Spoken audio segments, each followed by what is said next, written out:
আসসালামু আলাইকুম স্যার। ইনশাআল্লাহ আবার দেখা হবে স্যার। কুষ্টিয়ার জেলা প্রশাসক মোহাম্মদ ইকবাল হোসেনকে প্রত্যাহার করায় তাকে বহাল রাখার দাবিতে বিপুল পরিমাণ নারী পুরুষ তার গাড়ির সামনে অবস্থান করে আন্দোলন করে। এ নিয়ে অ্যাক্টিভিস্ট ইব্রাহিম খলিল শাওন এক ফেসবুক পোস্টে বলেন, কুষ্টিয়াতে একজন ডিসিকে গতকাল বদলি করে দেওয়া হয়েছে। কেন জানেন? কারণ লোকটা জেলায় কোনো অপরাধ হতে দিত না। তার অপরাধ ছিল তিনি দুর্নীতি, চাঁদাবাজি, মাদক, ঘুষ বন্ধ করে দিয়েছিলেন। আর এজন্যই এই মানুষটাকে বদলি করে দেওয়া হয়েছে। তাকে অন্যদের মতো জোর জবরদস্তি করে বদলি করা হয় নাই। বদলি করা হয়েছে কৌশলে, যাতে জনগণ বাটপাড়িটা বুঝতে না পারে। তাকে প্রমোশন দিয়ে ঘুটু করে অন্য জায়গায় বদলি করে দেওয়া হয়েছে। অথচ উনি এই জেলাতে জয়েন করেছেন মাত্র 3.5 মাস হয়। হ্যাঁ, 3.5 মাস। এত কম সময় কখনোই বদলি হওয়ার কথা না। অন্যান্যদের যেখানে মিনিমাম বছর খানেক পর বদলি করা হয়েছে, সেখানে তাকে বদলি করা হলো মাত্র 3.5 মাসে। কারণ তিনি কুষ্টিয়াকে পাল্টাতে চেয়েছিলেন। কুষ্টিয়াতে সবচেয়ে বেশি গাঁজা, মাদক আর সন্ত্রাসী কার্যক্রম চলত। তিনি জয়েন করার পরপরই সেগুলোর বিরুদ্ধে অ্যাকশন নিয়েছিলেন, বন্ধ করতে চেয়েছিলেন, অনেকটা সফলও হয়েছিলেন। তাই সিন্ডিকেট আর প্রভাবশালী নেতারা মিলে তাকেই বদলি করে দিল।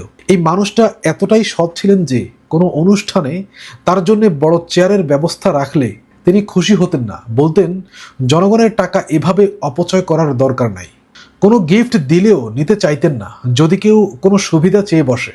গতকাল তিনি আক্ষেপ করে বলছিলেন, আমি সব সময় লাগেজ গুছিয়ে রাখি, কারণ আমাকে এক এলাকায় বেশি দিন থাকতে দেওয়া হয় না। এই মানুষটার বদলি আটকাতে আজকে শত শত মানুষ এসেছিল ডিসি অফিসে।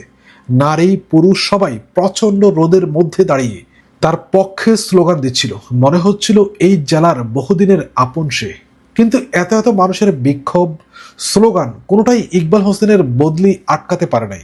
মাদকের সিন্ডিকেট আর প্রভাবশালী নেতাদের কাছে হার মানতেই হয়েছে। যেই মানুষটা একরাশ স্বপ্ন নিয়ে কুষ্টিয়ায় এসেছিল কুষ্টিয়াকে পাল্টাবেন বলে, আজ তাকেই বদলি করে দেওয়া হলো।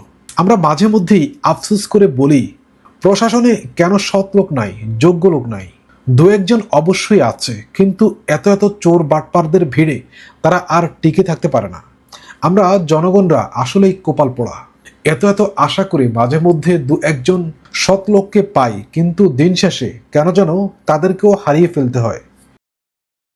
সন্ত্রাসবাদ, চাঁদাবাজের বিরুদ্ধে স্পষ্ট বার্তা, শক্ত বার্তা কুষ্টিয়ার পক্ষে তিনি কাজ করেছেন আমাদের এই জেলা প্রশাসক মোহাম্মদ ইকবাল স্যার।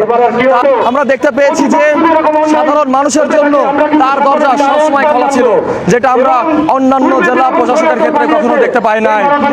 আমরা দেখেছি যে বিগত সময়ে অনেক জেলা প্রশাসক কুষ্টিয়াতে এসেছেন, দায়িত্ব পালন করেছেন এবং চলেও গিয়েছেন, কিন্তু কোনো জেলা প্রশাসক কুষ্টিয়ার সর্বস্তরের সাধারণ মানুষের মনে জায়গা করে নিতে পারে নাই।